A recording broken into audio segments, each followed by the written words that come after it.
Bwana, kwa majina naitwa Raj King Kiswahili Kiswaga, kama unavyojua kwenye akaunti zangu za Instagram, Facebook, YouTube, tupo mtandao wa kijamii Twitter.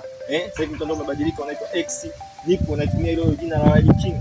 Tupo bwana mzee Msisili, nadhani unamjua mzee nguli sana kwenye sanaa na mzee anayesisimua sana katika movie zake, na tumepata kumfahamu kwenye movie mbalimbali ambazo ana play part yake na anajua kweli kucheza. Mzee, nataka nikuulize swali moja, samahani mzee Msisili. Kwenye sanaa unavyocheza uchawi, ni uchawi kweli au ama cast tu? Ila kuna mambo kidogo bila mila unayajua. Kwetu waganga wapo. Sio mikoba ya uchawi. Okay, sawa. Sasa mzee, na kama mila tu kwamba hii haina madhara kwako, labda ukifanya hivyo vitu kwenye wewe ukitoka pale labda uone maruerue, labda unavyoamini? Sio, ni hata maruerue yote wala hamna chochote. Kwanza wenyewe wachawi wananipima na naona mimi muongo. Wanakuona muongo. Wanakuona kabisa kwamba huyu mbona hayupo kwenye system zetu. Wachawi wanavipimo bwana. Wanaona mimi naigiza tu.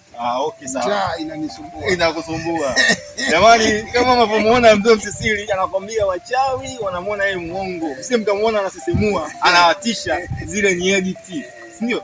Zile ni edit, zile ni kazi za editor kwenye kazi zake. Sio, umeelewa? Mzee Msisili bwana, nimefurahi sana kukutana naye babangu. Cha kwanza, kuna vijana wengi hawaamini kitu anachofanya kwenye sanaa. Yaani anaona kwamba anafanya hiki kitu lakini hakitonivunia mafanikio, kwamba nakikatia tamaa. Hilo ni kweli lipo. Unashauri nini vijana kama hao? Ndio tuwashauri wasikate tamaa. Kwa sababu kuna watu wanapata mafanikio kupitia sanaa. Kitu kama sasa wanapokata tamaa wanajinyima vitu vyao kabisa. Na riziki mafungu mengi.